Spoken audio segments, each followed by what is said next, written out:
आज डाउटनेट आप डाउनलोड करें। डाउटनेट पर अपने सभी गणित, रसायन विज्ञान, भौतिक विज्ञान और जीव विज्ञान के डाउट्स का करो सफाया। बस प्रश्न की फोटो खींचो, एक ही प्रश्न को क्रॉप करो और तुरंत वीडियो सोल्यूशन पाओ। अभी डाउनलोड करें। हेलो स्टूडेंट्स, तो आपको इस क्वेश्चन में दे रखा कि चुंबकीय क्षेत्र बी में रखे तार के धारावाही लूप के संबंध में निम्न निष्कर्षों पर विचार कीजिए। आपको डायग्राम दे रखा है और क्या कह रखा है कि तार के अल्पांश AC पर बल का परिमाण √3/2 ILB तथा दिशा कागज के तल के अंदर होगी। दूसरा बी दे रखा है तार के अल्पांश AB पर बल का परिमाण √3/2 ILB तथा दिशा कागज के तल के अंदर की ओर होगी। सी है लूप ABCA पर कुल बल 0 होगा। उपरोक्त में से सत्य, यानी कि बताना कि कौन से सही है, AB है ना, या केवल B और केवल A और C और B और C। तो यहाँ देखो आपको ये चुंबकीय क्षेत्र बी दे रखा है ना, और एक धारावाही लूप रखा हुआ है इस पर। ठीक है, तो अब देखो जो पहला क्वेश्चन है कि बल का है ना, तो बल कैसे निकालते हैं आपके पास, जो कि कोई भी आपके पास धारावाही लूप होता है उसमें कोई भी धारा प्रवाहित होती है तो उस पर जो बल लगता है, चुंबकीय बल लगता है, उसकी वैल्यू होती है आपके पास IL क्रॉस बी। ठीक है ना, L क्रॉस बी। L जहां पर क्या होती है आपके पास, या जो L लिखा हुआ है इसको बोलते हैं विस्थापन सदिश, और B चुंबकीय क्षेत्र है इसे आपके पास। तो L क्रॉस बी यानी कि LB साइन थीटा, क्या लिख सकते हो, ILB साइन थीटा। तो थीटा किसके बीच का कोण होता है आपके पास, चुंबकीय क्षेत्र और जो आपका ये L को क्या बोलते हैं अपन, विस्थापन सदिश। ठीक है ना, विस्थापन सदिश। और इसकी दिशा कौन सी लेते हैं अपन, जो धारा की दिशा होती है। तो यानी कि पहला जो AC की बात करते हैं, ये AC है आपके पास। ठीक है, तो चुंबकीय क्षेत्र इस दिशा में है आपके पास, और जो AC आपके पास AC है, इस पे जो धारा है वो I इस दिशा में, तो आपका जो L वेक्टर होगा, यानी कि ये जो लिखा हुआ है, ये चाहे तो आप कह सकते हो इस I की दिशा में ही होगा, या इसके आप ऑपोजिट भी ले सकते हो। पर जो स्टार्टिंग में डायरेक्शन अपन L वेक्टर के मानते हैं वही पूरे न्यूमेरिकल्स में मानते हैं। सपोज करिए जो I इधर जा रहा है तो आपके पास जो L वेक्टर है उसकी दिशा भी इसी की दिशा में। तो थीटा कोण होता है किस किस के बीच में, यानी कि L और B के बीच में। तो L आपका इधर है और B किधर है, इस दिशा में। तो यहाँ पे थीटा कितना है, 90 डिग्री, यानी कि किस कौन से फेज के लिए, AC के लिए। ठीक है ना, AC के लिए थीटा कितना होगा आपके पास, 90 डिग्री।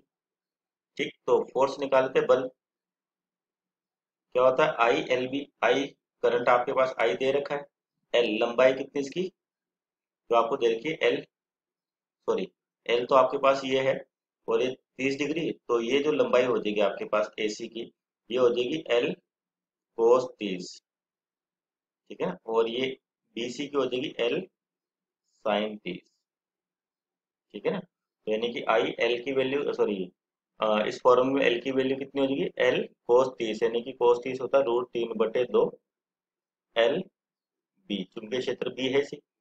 तो और इसकी दिशा जो निकाल रहे अपन, ठीक है, इसका परिमाण तो आ गया आपके पास, और दिशा कैसे निकालते हैं, राइट हैंड रूल यानी कि सीधे हाथ के नियम से, या सिंपल जो वेक्टर सदिश है, सदिश गुणनफल होता है आपके पास उसके अनुसार। तो L क्रॉस B करोगे आप, तो L आपका ऊपर की ओर है और B किधर है, अ, इसके लंबवत। ठीक है, तो आप राइट हैंड से इसको घुमाओगे अपने सीधे हाथ को। सबसे पहले तो आपकी जो फिंगर्स होंगी वो किस दिशा में, L दिशा में, और जिधर मैग्नेटिक फील्ड होता है उससे घुमाओगे तो आपका जो थंब की डायरेक्शन आएगी वो क्या बताएगी, चुंबकीय क्षेत्र की दिशा बताएगी। तो इस वाले क्वेश्चन में आपके पास जो L है और B इधर है, यानी कि L क्रॉस B। ठीक है ना, और चाहे तो अगर आप इसको इस तरीके से भी लिख सकते हो डायरेक्शन, कि इनका जो भी रिजल्टेंट आएगा वो इसके भी लंबवत होगा और इसके भी लंबवत होगा। तो L आपकी कौन सी, Y एक्सिस पे है। ठीक है ना, और B किधर है आपके पास, X एक्सिस पे, तो इसके लंबवत क्या होगा, Z एक्सिस, यानी कि आपका ऑप्शन एक सही है। ठीक है ना, और यहाँ से L क्रॉस B करोगे तो प्लस आपको जो Z एक्सिस यानी कि K और किधर दिखेगा, अंदर की ओर, यानी कि Y क्रॉस X कर रहे हो आप, है ना। अगर X क्रॉस Y करते तो आपका प्लस K आता, आप Y क्रॉस X कर रहे हो तो माइनस K। ठीक, तो यानी कि अंदर की ओर सही है। दूसरा इसमें तार के अल्पांश AB पर बल का परिमाण, तो आपका AB ये है। ठीक है ना, ये दिख रहा है AB। तो अब आपको इस पर क्या चाहिए, बल चाहिए, तो बल का वही फॉर्मूला IL क्रॉस B। इस बार आपका L इस दिशा में है ना, B इधर है इसे आपके पास, तो ये कोण कितना होगा, ये 30 डिग्री है आपके पास। ठीक है ना, यानी कि ये 60 डिग्री होगा आपके पास, तो ये भी कितना होगा 60 डिग्री। क्लियर है क्या? तो इस पर जो बल लगेगा आपके पास किस पर, ए बी पर, यानी कि अब बात करते हैं ए बी के लिए। ठीक है, तो ए बी के लिए आपका थीटा कितना है, 60 डिग्री। ठीक है ना, और बी आपका चुंबकीय क्षेत्र है, तो बल कितना होगा, I L B sine theta, यानी कि साइन 60। तो आपका बल हो जाएगा आई, लंबाई एल है सही, बी साइन 60, और साइन 60 का मान क्या होता है आपके पास, √3/2। ठीक है ना, आई एल बी, यानी कि इसका परिमाण भी कितना आ गया, आई एल बी, इसका चुंबकीय बल का। अब इसकी दिशा निकाले वापस, है ना, वही तरीका कैसे, एल क्रॉस बी करोगे आप, यहाँ पर क्या करोगे, एल क्रॉस बी। ठीक है, तो आपका एल इस दिशा में है जो कि धारा की दिशा है, और बी क्या है, इसके लंबवत है आपके पास। ठीक है ना, तो यहाँ पर अब एल है आपके पास किसी एंगल पर और बी इधर है।